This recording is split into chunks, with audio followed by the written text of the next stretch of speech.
আলাইকুম। তো আজকে চলে আসলাম আমির অনলাইন ক্রিয়েটিভের পক্ষ থেকে। আমি আমিরুল ইসলাম। তো আজকে হচ্ছে আমরা বেসিক কম্পিউটারের পার্টটা আবার শুরু করব। আজকে হচ্ছে বেসিক কম্পিউটারের পার্ট 7।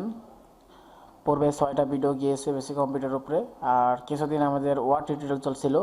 তো আমি হচ্ছে আজকে বেসিক টিউটোরিয়ালটা আজকে থেকে শুরু করলাম, কারণ বেসিকটা আমি আগে শেষ করা উচিত ছিল। তো এটা শেষ না করে ওয়ার্ডটা ধরেছিলাম। যাই হোক, তো আজকে হচ্ছে বেসিক কম্পিউটারের কিছু পার্ট নিয়ে আলোচনা করব। তো আজকে হচ্ছে আমরা সরাসরি দিস পিসিতে চলে যাব। তো আমি মাউসের কার্সারটা দিস পিসিতে নিয়ে হচ্ছে মাউসে লেফট বাটন ডাবল ক্লিক করে এটা ওপেন করলাম। দেন হচ্ছে এখানে ফাইল মেনু দেখতে পাচ্ছেন, উপরে কিছু মেনু বার রয়েছে, file menu, computer and view, এগুলো নিয়ে আলোচনা করব। তো দেখা যাক আজকে কতটুকু বিষয় আলোচনা করা। আজকে তো আমি ফাইল মেনুতে চলে যাই।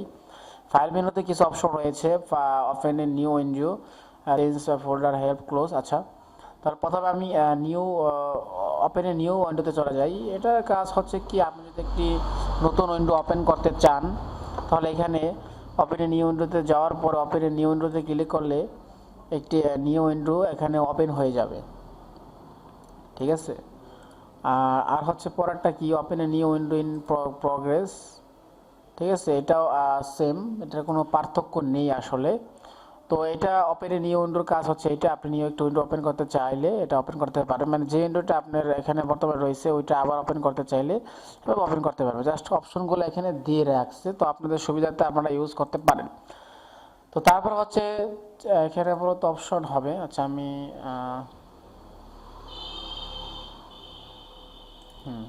তো আমি হচ্ছে এখানে চেঞ্জ ফোল্ডার অ্যান্ড অপশনস, এটা হচ্ছে অপশনে চলে গেলাম। এখানে কিছু অপশন রয়েছে, জেনারেল, ভিউ অ্যান্ড সার্চ। তো আমি প্রথমে জেনারেল নিয়ে আলোচনা করি। Open is folder in the same window, এটা হচ্ছে আপনার সেম উইন্ডোটা ওপেন করতে চান তাহলে এটা ওপেন করতে পারেন, যেটা একটু আগে আমি ওপেন করলাম। তারপর হচ্ছে open is folder in it's one window, এটা আমি ওপেন করে দেন অ্যাপ্লাইতে ক্লিক করে দেখি কি হয়। এখন যদি আমি একটা নিউ ফোল্ডার ওপেন করি, দেখুন কি হচ্ছে আমার। ধরুন এখানে আমি ক্লিক করে দেন হচ্ছে আমি যদি নিউ ফোল্ডারে ক্লিক করি, দেখুন এটা ভিতর অংশটা ওপেন হচ্ছে। আমি তারপর ওপেন করি, দেখুন এখানে আলাদা আলাদা করে ওপেন হচ্ছে, মানে এটার ভিতরে ঢোকার পর এখানে আলাদা আলাদা করে ওপেন হচ্ছে। আমি যদি এখানে আবার আরেকটা ওপেন করি, আরেকটা ফাইল ফোল্ডার, একটু ফোল্ডারে চলে যাই, মানে ফোল্ডারটা দেখুন এটা মানে আলাদা আলাদা করে, এই একটা উইন্ডো হয়েছে, এই একটা উইন্ডো হয়েছে, এই একটা উইন্ডো হয়েছে, মানে আলাদা আলাদাভাবে। কারণ এটা হচ্ছে ফাইল মেনুতে আমি যাওয়ার পরে যেটা কাজটা করেছিলাম, এখানে আমি ওপেন নে each folder in one window, মানে লোগোতে দেখছেন দুইটা, মানে একটার উপরে আরেকটা।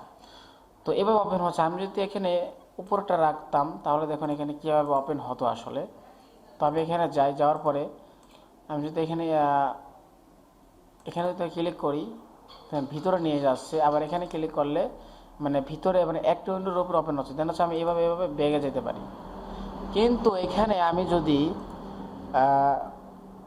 ডাবলটা সিলেক্ট করে দিই, দেখুন এখন যদি আমি ঢুকি, দেখুন আলাদাভাবে উইন্ডোভাবে ওপেন হচ্ছে। দেখুন আলাদা করে, যেটা প্রথমে দেখেছিলাম, দেখেন আলাদা আলাদা উইন্ডোভাবে ওপেন হচ্ছে। এইটা হচ্ছে এই পার্থক্যটাই, তেমন কিছু না। ঠিক আছে, আশা করি বুঝতে পারছেন আসলে এটা পার্থক্য। তারপর হচ্ছে single click to open an item. আপনি যখন কোনো ফোল্ডার ওপেন করতে চাবেন বা কোনো ফাইল, আপনাকে এটা সিঙ্গেল ক্লিক করলে ওপেন হয়ে যাবে নাকি ডাবল ক্লিক করতে হবে মাউসে। তো আমরা সাধারণত দেখুন, যখন আমি এই যে দিস পিসিতে ঢুকলাম, তখন আমি কিন্তু মাউসের লেফট বাটন ডাবল ক্লিক করে ঢুকেছি, কিন্তু আমি যদি এখানে একটা ক্লিক করি আমি কিন্তু ঢুকতে পারছি না। দেখুন একটা ক্লিক, কিন্তু আমি ডাবল ক্লিক করে ঢুকতে পারছি। তো এই জিনিসটা আপনি যদি ফাইল মেনুতে গিয়ে এখানে যদি আপনি ওয়ান সিঙ্গেল করে দেন, তাহলে এখন দেখুন ব্যাপারটা কি হয়। এখন আমি যদি একটা ক্লিক করি, দেখছেন আমি এখানে ঢুকে গেলাম, জাস্ট ওয়ান ক্লিক। তো আমি যদি এখানে ওয়ার্ডটা ক্লিক করি, জাস্ট একটা ক্লিক, দেখছেন এখানে এক ক্লিক করলাম বাদে এখন দেখুন যে এটা ওপেন হয়ে গেছে। তো এভাবে আপনারা যেভাবে সুবিধা এভাবে আপনারা কাজ করতে পারেন। তো আসলে এটা হচ্ছে ডাবল ক্লিকই আমি রাখলাম। আবার দেখুন সিঙ্গেল আন্ডারলাইন আইকন টাইটেলস, তো এখানে কিন্তু প্রত্যেকটা টাইটেলের উপর আন্ডারলাইন হয়ে আছে। দেখুন এই যে এখানে আমার ডেস্কটপ আইকনের ভিতরে আন্ডারলাইন হয়ে আছে। এই আন্ডারলাইনটা কোথা থেকে আসলো? সেটা মূলত এখান থেকে আসছে যে আন্ডারলাইন, আপনি যদি আন্ডারলাইন না করতে চান তাহলে এটা যদি দেন তাহলে দেখুন কি হয়, আন্ডারলাইন চলে গেছে। কিন্তু যখন আপনি এখানে আবার মাউসের কার্সার পয়েন্টটা আনবেন তখন আবার এটা হচ্ছে আন্ডারলাইনটা চলে আসলো।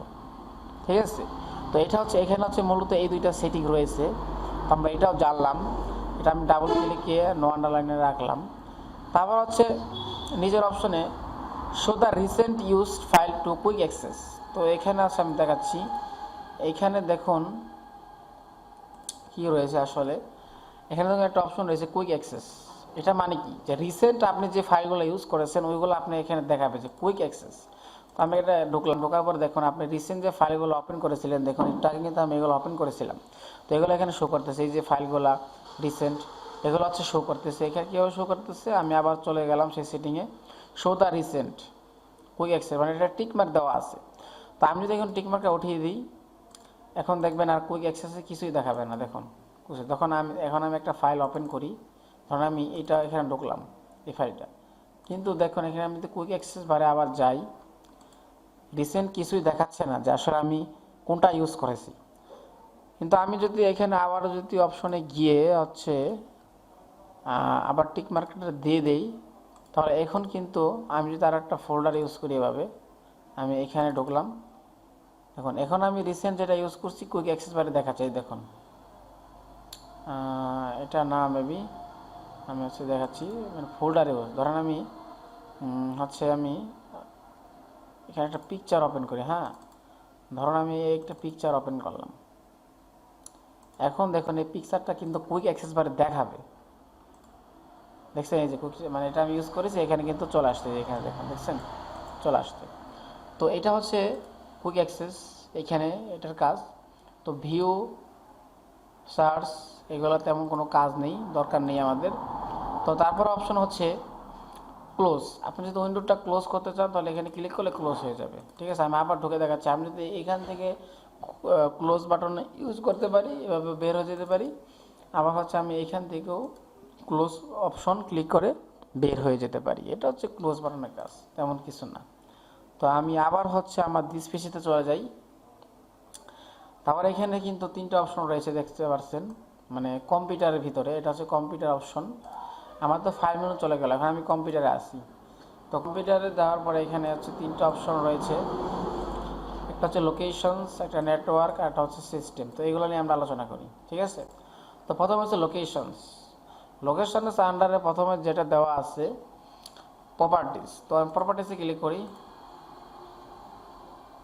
তো এখানে ক্লিক করলে আমার এই কম্পিউটারের প্রপার্টিসটা দেখাচ্ছে যে আসলে আমাদের কম্পিউটারে স্টোরেজটা রয়েছে। দেখুন 4 GB র্যাম রয়েছে। হ্যাঁ, তারপর ইন্টেল প্রিন্টিয়াম প্রসেসর রয়েছে। এগুলো হচ্ছে আপনাকে দেখাচ্ছে। এগুলো হচ্ছে আপনারা কন্ট্রোল প্যানেলে গিয়েও দেখতে পারেন, বা এখানে একটা অপশন রয়েছে প্রপার্টি, সহজে দেখতে পারেন। তারপরে দেখুন আপনি যদি কোনো ফাইল ওপেন করতে চান তাহলে এখানে এই ফাইলটা ডিস্কটা সিলেক্ট করার পর এখানে ওপেনে ক্লিক করলে এভাবে ওপেন হয়ে যায়। তো এটা আমরা সাধারণত কীভাবে ওপেন করি, এভাবে ক্লিক করে ওপেন করি। তো এখানে আসলে অপশন দেওয়া আছে, তো সেক্ষেত্রে আর কি এটা আমরা ইউজ করবো। এখানে ক্লিক করে ওপেনে ক্লিক করলে ওপেন হয়ে যাবে, ক্লিক করলে ওপেন হয়ে গেল আর কি, অপশন দেওয়া আছে ম্যানুয়ালি। তারপর হচ্ছে রিনেম। আমরা যদি কোনো কিছু রিনেম করতে চাই, ধরুন আমার একটি দেখাচ্ছি, ধরুন এখানে আমার দেওয়া আছে পার্সোনালস। এটা যদি আমি রিনেম করতে চাই, সিলেক্ট করার পর আমি যদি রিনেমে ক্লিক করি, এখন হচ্ছে আমি পার্সোনালি ক্লিক করে এভাবে আমি এডিট করতে পারি, রিনেম করতে পারি। তো আমি হচ্ছে আমার আগের নামটা রাইখে দিয়ে এখানে পার্সোনাল রাইখে দিলাম। ঠিক আছে, ইন্টারে ক্লিক করলাম। তো এরকম হচ্ছে রিনেমের কাজ। তারপর হচ্ছে নেটওয়ার্ক। তো নেটওয়ার্কের হচ্ছে এখানে আমাদের তেমন কোনো কাজ নেই, তবে নেটওয়ার্ক নিয়ে আমি হচ্ছে আলাদা একটা ভিডিওকে আলোচনা করব, কারণ নেটওয়ার্কটা আসলে একটু বড় একটা বিষয়। তো এটা আমি নেক্সট আলোচনা করব নেটওয়ার্ক নিয়ে। তো অনেকটা এটা জন্য আলাদা টিউটোরিয়াল করব, তো এটা আপনারা পাবেন। ঠিক আছে, তারপর আমরা সিস্টেমে চলে যাই। আসলে সিস্টেমে আমাদের কী কী অপশনগুলো রয়েছে, প্রথমে এখানে দেখুন একটা ওপেন সেটিং রয়েছে। তো আমরা সাধারণত যদি সেটিং ওপেন ছাড়া আমরা কন্ট্রোল প্যানেলে যাই, বা এখান থেকে আমরা সেটিং সার্চ বারে আমরা সেটিং লিখো এখান থেকে ওপেন করতে পারি, যেটা আমি পূর্বের বেসিক পার্টগুলোতে দেখেছি। বা এখানেও আপনারা এখান থেকে ওপেন সেটিংয়ে যেতে পারেন, যে অপশনটা এখানে ডিফল্টভাবে দেওয়া আছে। তো এভাবে ক্লিক করে আপনারা সেটিংটা দেখতে পারেন, যে আসলে এখানে কী কী সেটিং রয়েছে এগুলো দেখতে পারেন। তারপর হচ্ছে uninstall to change the program. আপনি যদি কোনো প্রোগ্রাম আনইনস্টল করতে চান বা কোনো সফটওয়্যার, তাহলে এখান থেকে আপনি আনইনস্টল করতে পারেন। তো এখান থেকে মূলত আনইনস্টল করা যায়। তাহলে আমি ঢুকে দেখাচ্ছি। ধরুন এই যে এগুলো এখান থেকে যদি আনইনস্টল করতে চান, তাহলে এখানে যদি ক্লিক করেন, তাহলে এখানে আনইনস্টল ক্লিক করে আনইনস্টল হয়ে যাবে। তো এখান থেকে আপনারা অ্যাপগুলো আনইনস্টল করতে পারেন। তো এখানে হচ্ছে apps two feature, default apps. তো আপনাদের যে ডিফল্ট অ্যাপস, মানে আপনি যে সময় উইন্ডোজটা মারছিলেন নিউভাবে, ওখানে ডিফল্টস কিছু অ্যাপ রয়েছিল এভাবে। তো এগুলো হচ্ছে ডিফল্ট অ্যাপস। তারপর হচ্ছে অফলাইন ম্যাপস। এখানে অফলাইন ম্যাপস রয়েছে, আপনারা অফলাইন ম্যাপসও ইউজ করতে পারেন। ঠিক আছে, এখানে তেমন কিছু না। Apps for website. তো ওয়েবসাইটের যে অ্যাপসগুলো আপনারা যদি এখান থেকে এটা অন অফ করে দেন, তাহলে ওয়েবসাইটে অ্যাপগুলো থাকবে না। তো ওয়েবসাইটে অ্যাপগুলো রয়েছে, এটাই আর কিছু না। তাই ভিডিও প্লেব্যাক, এখানে আপনারা ভিডিওটা প্লেব্যাক করতে পারেন এখান থেকে এভাবে। ঠিক আছে, তারপর হচ্ছে স্টার্ট আপ। তো এখানে হচ্ছে আপনার ধরেন স্টার্ট আপে হচ্ছে কাজ হচ্ছে কি, ধরুন আপনার এই অব্রো কিবোর্ডটা আপনার কম্পিউটারে ইনস্টল করা আছে। তো এটা যদি অ্যাক্সেসটা কিছুক্ষণের জন্য বন্ধ রাখতে চান, তাহলে এটা হচ্ছে অফ করে দিলে এখান থেকে হচ্ছে অ্যাক্সেসটা আর হবে না। তার বিজয় রয়েছে, এগুলো অফ করে দিলে হবে না। ঠিক আছে, আবার স্ক্রিনশট এটা। তো আমি এটা ওপেন রাখলাম। তো এগুলো আপনারা দেখে নেবেন, যে হচ্ছে এখানে যদি অফ করে দেন তাহলে এগুলো আর কাজ করবে না। তো এইখানে হচ্ছে এইগুলা। তাহলে আমি পূর্ব অবস্থা চলে যাই। আনইনস্টলটা আমরা বুঝতে পারতাম। সিস্টেম প্রপার্টিস, এখানে ক্লিক করলে ওই সেম অপশন, যে ওই সিস্টেমের প্রপার্টিসটা দেখতে পারেন, যেখানে আমার এখানেও প্রপার্টিস ছিল। ঠিক আছে, তো এখানে সিস্টেম প্রপার্টিস, তারপর আছে ম্যানেজ অপশন রয়েছে। তাই এখানে ম্যানেজ অপশনে যাওয়ার পরে আমাদের যে কম্পিউটারের ডিস্ক ম্যানেজমেন্টের কাজ, ডিভাইস ম্যানেজারের কাজ, এগুলো হচ্ছে আলাদা আলাদা অপশনে এক রকম কাজ। এগুলো নিয়ে আমরা আলোচনা করব। শুধু ম্যানেজ নিয়ে একটা ভিডিও আমি আপনাদেরকে দিব। ওইখানে হচ্ছে নেটওয়ার্ক, আর এখানে হচ্ছে ম্যানেজ। তো শুধু ম্যানেজ নিয়ে এখানে যে টাস্ক শোল্ডার কোনটার কী কাজ, এগুলো নিয়ে ভিডিও আসবে। তো আজকে হচ্ছে জাস্ট বলে দিলাম যে এখানে ম্যানেজের কী কী কাজ। তো এটা হচ্ছে কম্পিউটারের অপশনের এই অপশনগুলো রয়েছে। তারপর ভিউ রয়েছে, ড্রাইভার টুলস রয়েছে। তো ভিউ অপশনটা অনেক বড়, আমার নেক্সট ভিডিওতে আমি ভিউ নিয়ে আলোচনা করব, যে pans, layout, current view, show. এটা হচ্ছে একটু লং, এটা নিয়ে আলোচনা করলে একটু ভিডিও লং হয়ে যাবে। তো আজকে যতটুকু আলোচনা করলাম এগুলো দেখেন, প্র্যাকটিস করেন। হ্যাঁ, তো আপনারা যখন কম্পিউটারে প্রপারলি কাজ করতে চাবেন, তখন এইগুলো আর কি আপনার লাগবে। তো এটা হচ্ছে বেসিক। তো আজকে হচ্ছে লোকেশনস, দেন হচ্ছে ফাইল মেনু সিস্টেম সম্পর্কে আলোচনা করলাম। তো নেক্সট ভিডিও আরও বেশি আলোচনা করব। তো আজকে ভিডিওটা আর লং করব না। তো আজকে হচ্ছে ভিডিওটা এই পর্যন্তই। ভালো থাকেন আপনারা। তো আমার চ্যানেলটা যারা এখনও সাবস্ক্রাইব করেননি, সাবস্ক্রাইব করে দিন। পাশে থাকা বেল আইকনকে বাজিয়ে দিন। তো খুদা হাফেজ।